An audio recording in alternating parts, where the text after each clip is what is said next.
So so I was getting into heavier music. Metallica was they weren't my favorite band anymore. Like actually Iron Maiden had passed them, and then I was starting to like Testament, and I'd even started to like Megadeth more than Metallica.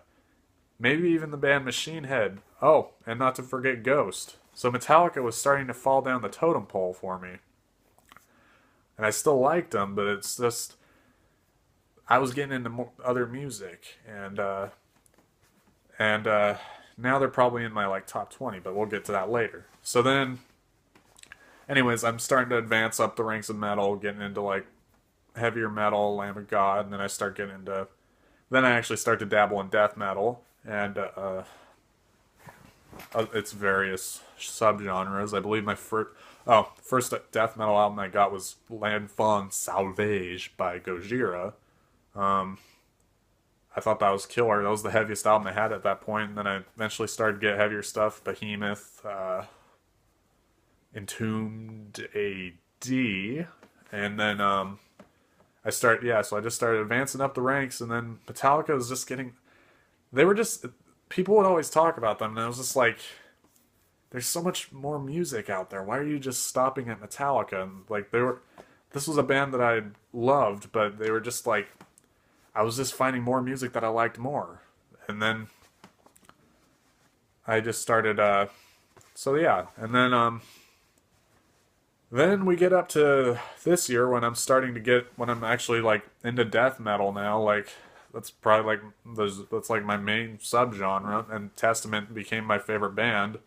Not this year, but at this point they were my favorite band. Um I was into heavier music than Metallica, and I was thinking, all right, Metallica's got a new album coming out. There's already been tons of great new albums that have come out in 2016. Let's see what Metallica can do.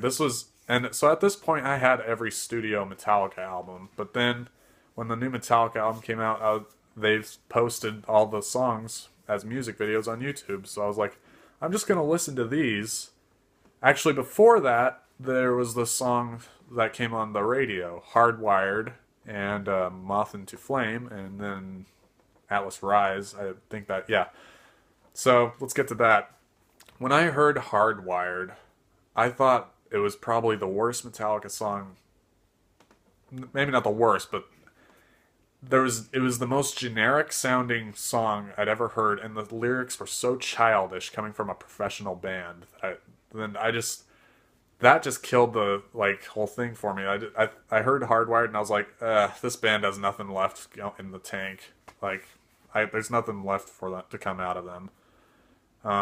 That's any good. And then I heard the song Moth into Flame. I liked the riff, but honestly, I didn't feel like it really fit with it. And I honestly felt like they were kind of plagiarizing Death Angel with their album The Moth and their song Moth into or The Moth. Like, it's like that album came out like 8 months earlier, but they're one of their contemporaries, yet they're still making one of their songs this. So